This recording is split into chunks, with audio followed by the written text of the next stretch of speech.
Hey there, everyone. Welcome back to our channel. Today, we're excited to share a special moment with you all. Guys, kamar We're yadda here in kuka Kano saba State, ga wannan mun dawo Nigeria, fili specifically in kofar na Kofanisa. isa zamu We're kara testing our drone with our yawwa zamu friends kara Salam and testing din Turkmen. drones We want to mu take kuma this muna opportunity godiya da to liking da express our aka yi da sincere subscribing da gratitude sharing to mun all of gani you who have sosai been supporting muna us. godiya Your wannan ma muna likes, fatan a mana haka shares, and follows Yawwa, ni ne Salim we hope you'll Architect. continue to follow and like our content. Thank you so much for being a ni part of our Alios journey. Alios Stay tag tuned for more exciting RC updates man. and RC adventures. man. Until next I time, like it, I take share it. care and keep exploring.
Ni ma na tsorata. Dan Allah ka dauka ba. Wallahi ban dauka ba. Baka dauka ba. Ni ma ban sani ba.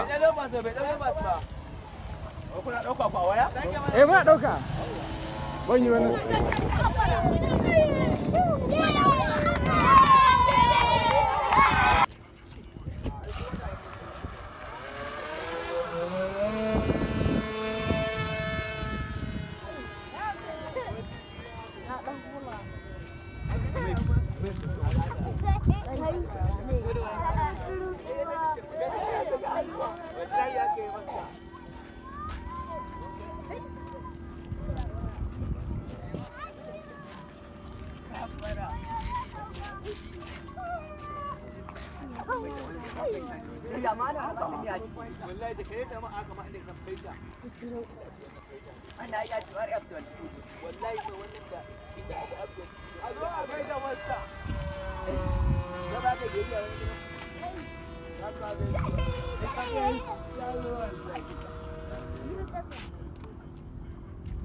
Ah.